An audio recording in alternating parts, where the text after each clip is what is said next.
था। जब टॉम को पता चलता है कि मिस किम खतरे में है तो वो पागल सा हो जाता है। इसलिए टॉम का जंगलीपना आज के चैप्टर में देखना पक्का है। खैर आज के इस चैप्टर में हम देखते हैं एक चर्च का सीन, जहाँ पे अपना लाइन मैन चुपचाप से एक जगह पे बैठ के किसी का वेट कर रहा होता है। और वो जिस किसी का वेट कर रहा होता है वो अचानक से उसके बगल में आके बैठ जाती है और कहती है, तुम काफी समय से इंतजार कर रहे हो है ना? हेलो, तुम लाइन मैन हो? मैंने सही कहा ना? मेरा नाम यानवो किम है। क्या आप सच में यानवो किम हो? लेकिन आप तो मेरी उम्र की लगती हो।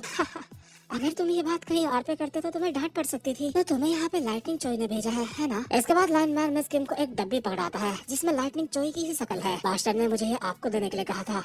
उन्होंने कहा था जब आप इसको देखोगी तो आपको पता चल जाएगा ये क्या है। वैसे ये एग्जैक्टली है क्या आप मुझे बता सकती हो? इतने सवाल मत पूछो, ये चीज तुम जैसे बच्चों के लिए काफी ज्यादा खतरनाक हो सकती है। और यानवो अपने मन में कहती है, लगता है फाइनली लाइटनिंग चोई के हाथ में कुछ लगा है। इतने में ही मिस किम यानी कि यानवो के साथ के कुछ बंदे यहाँ पे आते हैं और कहते हैं, बॉस एक परेशानी आ गई है। एक मिस्टीरियस गैंग हमारे अड्डे में घुस चुकी है। क्या उन लोगों ने मेरा पीछा करा फिर वो यहाँ पे पहुँचे? नहीं, वो इस बच्चे का पीछा करके यहाँ पे पहुँचे हैं। आपको अब जल्दी से यहाँ से निकलना होगा। लाइनमैन ये बात सोच के हैरान हो ही रहा होता है कि कोई उसका पीछा करके यहाँ तक आ गया। लेकिन इतने में ही जेंटलमैन यहाँ पे अपने साथ काफी सारे बंदों को लेके पहुँच चुका होता है और कहता है, मुझे ऐसे निराश मत करो, तुम कहाँ जाने की कोशिश कर रही हो? स्किम के साथ के बंदे पहचान जाते हैं ये बंदा है चिलबॉक कैंग और उसका नाम भी लेते हैं। लेकिन जेंटलमैन अब खुद को उस नाम से नहीं बुलाता, इसलिए कहता है, क्या चिलबॉक कैंग?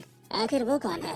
मैंने अपनी पूरी लाइफ में ये नाम नहीं सुना। लेकिन तेरा असली नाम चिलबॉक कैंग ही है। खैर अच्छी बात तो ये है, मेरा एक बंदा इस बच्चे का पीछा कर रहा था। मैंने सोचा नहीं था ये बच्चा रास्ता दिखाने के लिए इतना अच्छा गाइड होगा। रास्ता दिखाने के लिए इसका शुक्रिया। तो फाइनली मिस किम, इतनी छुपन छुपाई खेलने के बाद हम मिल ही गए। मुझे पता था एक दिन तुम लोग मुझे ढूंढ लोगे, लेकिन मुझे ये नहीं पता था वो दिन आज है।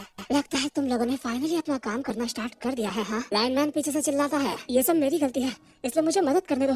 भले मैं ऐसा दिखता हूँ लेकिन मैं फाइट कर सकता हूँ। जब फाइट स्टार्ट होगी, जो टेप तुमने मुझे दी थी उसको लेके यहाँ से भाग जाना। क्या लेकिन क्यों? यहाँ की चीजों को हम बड़े लोग हैंडल कर लेंगे, तुम यहाँ से जाओ। और मिस किम इसी वक्त पे मैसेज कर रही थी टॉम ली को और अपने मन में कहती है, दुश्मन काफी ताकतवर है, मुझे माफ करना हमेशा तुम्हें परेशान करने के लिए, लेकिन मेरी मदद करो टॉम ली। और इसी पल में दूसरे सीन में टॉम पागल हो गया था। हमने पिछले चैप्टर में भी देखा था टॉम ने पुलिस वालों का भी कुत्ता बना दिया था और उन पुलिस वालों की ही तरफ का एक बंदा अपने बॉस को मैसेज भेजते हुए बोल रहा होता है, reporting from site, reporting from site, हमें यहाँ पे सपोर्ट चाहिए। हमारे पास जितनी भी अवेलेबल फोर्सेस हैं, हमें सबकी मदद चाहिए। हम टॉम ली को रोक नहीं पा रहे हैं। ये बात उस पुलिस वाले तक भी पहुँच चुकी होती है जो आज से पहले काफी ज्यादा मिस्टीरियस लग रहा था, लेकिन आज हमें इसकी शक्ल देखने को मिलेगी। लेकिन इसके बाद हम दोबारा से टॉम को देखते हैं और इसने यहाँ पे बहुत ही गंदा कुत्ता बना रखा होता है पुलिस वालों का। पुलिस वालों ने हर चीज करने की कोशिश कर ली होती है टॉम को काबू करने के लिए, लेकिन सब चीज फेल होती है और टॉम एक बंदे की गर्दन पकड़ के कमर से उसे पीछे मोड़ देता है। और ये बिल्कुल वैसा ही था जब हम लोग कपड़ों को फोल्ड करके एक जगह पे अच्छे से रखते हैं। इसने इंसान को फोल्ड कर दिया यहाँ पे। इसके बाद टॉम कहता है, first generation,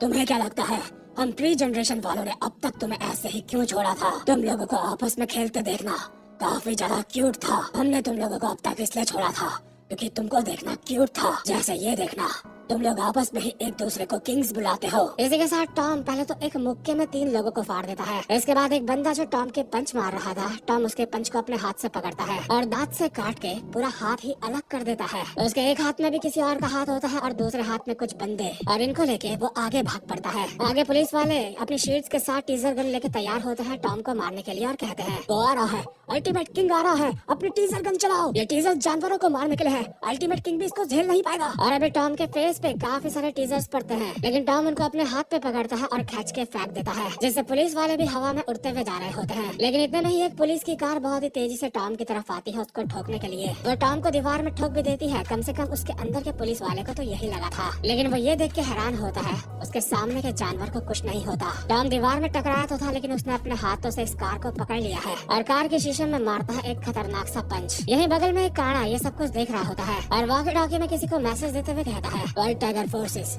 reporting the fate situation. First generation के एलीट फाइटर्स ने गुस्साए टॉम ली को पकड़ने की कोशिश करी थी, लेकिन वो सब कुछ बेकार निकला। प्री जनरेशन की कैप्रियन किम फिस्ट गैंग के अल्टीमेट किंग अब भी बिल्कुल भी बूढ़े नहीं हुए हैं और टॉम पुलिस की कार लेके यहाँ से भाग चुका होता है मिस किम को बचाने के लिए। इसके बाद हम देखते हैं वर्कर्स के फर्स्ट एफिलिएट का सीन, जहाँ पे मैंडियक ने अकेले ही काफी सारे बंदों का कुत्ता बना रखा होता है। ऑब्वियसली वो हार चुके होते हैं और यूजिन यहाँ पे आके कहता है, तुमने अच्छा काम करा मैंडियक, मुझे माफ करना, मुझे आपकी मदद के लिए वहाँ पे होना चाहिए था। उस चीज की चिंता मत करो वाइस चेयरमैन, इस वक्त बाकी की सिचुएशन मुझे अच्छी नहीं लग रही है। पुलिस कमिश्नर जुनचॉल यांग और मेरे बाकी के कॉन्टैक्ट्स मेरा कॉल नहीं उठा रहे हैं। वैसे भी वो लोग मतलबी हैं, इसलिए मुझे उनसे ज्यादा उम्मीद नहीं थी। खैर जो भी हो, ये लोकेशन रिवील हो चुकी है, इसलिए जीनियम पार्क यहाँ पे सुरक्षित नहीं है, हमें यहाँ से निकलना होगा। और ये लोग अपनी बहुत सारी गाड़ियों के साथ यहाँ से निकल पड़ते हैं। मैंडियोक यूजिन से पूछता है आखिर हमें कहाँ जाना चाहिए। यूजिन जवाब देता है अभी एक ही जगह है जो सही रहेगी, वर्कर्स हेडक्वार्टर्स। क्या आपको पूरा यकीन है हमें वहाँ जाना चाहिए? ये सबसे बेस्ट तो नहीं होगा, लेकिन अभी की सिचुएशंस के हिसाब से हमारे पास और कोई रास्ता भी नहीं। चाहे कुछ भी हो, हमारे दुश्मन हमारा पीछा नहीं छोड़ेंगे, इसलिए उन्हें ऐसा दिखाओ जैसे मैं किसी और गाड़ी में हूँ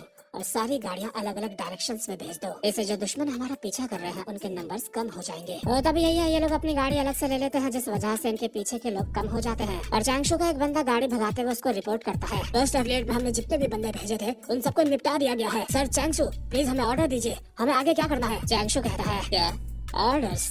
चीजें तो अभी बस शुरू हो रही है, आपका इस बात से क्या मतलब है? इसके बाद हम देखते हैं वर्कर्स की थर्ड एफिलिएट का सीन, जहाँ पे डैरियस ब्लैक वर्कर्स के साथ होता है। लेकिन इतने में ही यहाँ पे एंट्री होती है किंग ऑफ यांगिन शियांग वो हान की, जो कि अपने 2 बंदों के साथ आया होता है, नंबर 2 के और 3 के, और अपना चश्मा नीचे करके सामने देख के कहता है एक्सक्यूज मी, क्या यही वर्कर्स की थर्ड एफिलिएट है? लगता है हम सही जगह पे हैं, तो वक्त है अब इन सबको निपटाने का। और चैंगशु अपने बंदे को उसका जवाब दे रहा होता है। भले ही वो लोग थोड़ी देर तक टिक गए, लेकिन किंग्स की बात अलग है। मैंने शुरुआत से ही उन लोगों को अपने साथ काम करने के लिए कहा है। इसके बाद हम देखते हैं जिन जंग की 4th एफिलिएट का सीन, और यहाँ पे आए होते हैं किंग ऑफ शैमचॉक और उसके साथ के 2 बंदे। ये फर्स्ट जनरेशन का किंग मुग्यान जंग कहता है क्या यही 4th एफिलिएट है?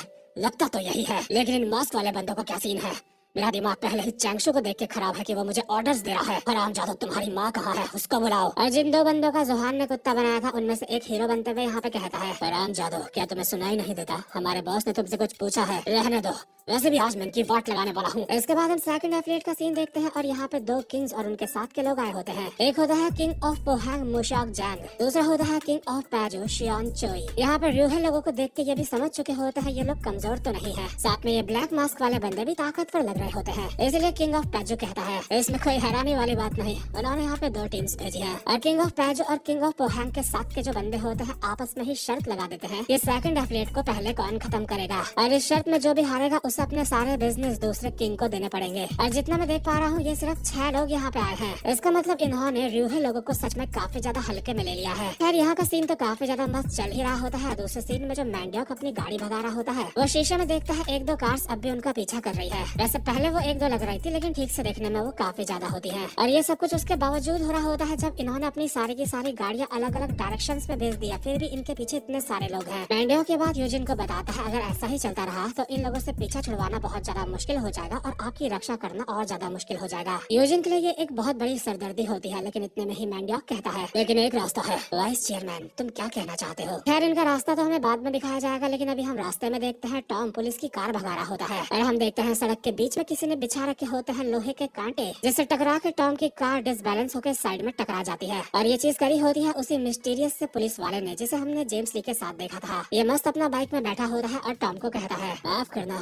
लेकिन तुमसे मिलने के ख्याल नहीं मुझे काफी ज्यादा एक्साइटेड कर दिया, लगता है मैंने तुम्हें कुछ ज्यादा ही बुरी तरीके से रोक लिया। टॉम कार से उतर के इसको कहता है वैसे भी तुम मरने वाला है, इसलिए माफी मांगने की जरूरत नहीं है, लेकिन फिर भी फॉर्मेलिटी के लिए पूछ लेता हूँ तू कौन है? ये अपना हेलमेट निकालता है और कहता है ओह लगता है मैं अपने मैनर्स भूल चुका हूँ। Let me introduce my self, ये जो हंट फॉर वर्कर्स वाला प्रोजेक्ट है इसमें मुझे असाइन करा गया है व्हाइट टाइगर जॉब सेंटर के लिए। मैं हूँ जे, और ऑब्वियसली ये जो जे होता है ये फर्स्ट जनरेशन का है। टॉम ने कार का दरवाजा उखाड़ लिया होता है और उसको कहता है मुझे तेरी बाइक चाहिए, कैसा रहेगा हम आपस में एक सौदा कर लें। हम देखते हैं ये टॉम की तरफ आगे बढ़ रहा होता है और हमें दिखाया जाता है इस बंदे के पास तगड़ी स्ट्रेंथ है, मस्त स्पीड है और काफी खतरनाक टेक्निक भी है। और ये भाग के टॉम के पास आता है और उसके एक पंच मारते हुए कहता है मैं चाहता हूँ मेरे पास अल्टीमेट किंग को हराने का टाइटल हो। लेकिन टॉम इसके पंच को अपने फोरहेड से रोक लेता है और ये कहता है क्या तुमने मेरे पंच को अपने फोरहेड से रोक लिया? इसके बाद हमें टॉम की भी थोड़ी पावर्स दिखाई जाती है जो कि होती है एंड्योरेंस, स्पीड, स्ट्रेंथ और टेक्निक। यानी कि पुलिस वाले की 3 दिखाई गई थी और टॉम की 4। और टॉम अभी पुलिस वाले के एक मुक्का मारने वाला होता है और पुलिस वाला इसकी 4 पावर्स को देख के हैरान होता है, लेकिन टॉम एक मुक्के में ही इसको जमीन में चिपका देता है और कहता है तो इतना हैरान क्यों है हरामजादे, हमारी जनरेशन में हर कोई 4 इस्तेमाल करता है। और ये मुक्के से पुलिस वाले का खून हवा में उछलता हुआ साफ दिखाई दे रहा है। लेकिन आपको क्या लगता है कि एक मुक्के में ही पुलिस वाला निपट गया होगा?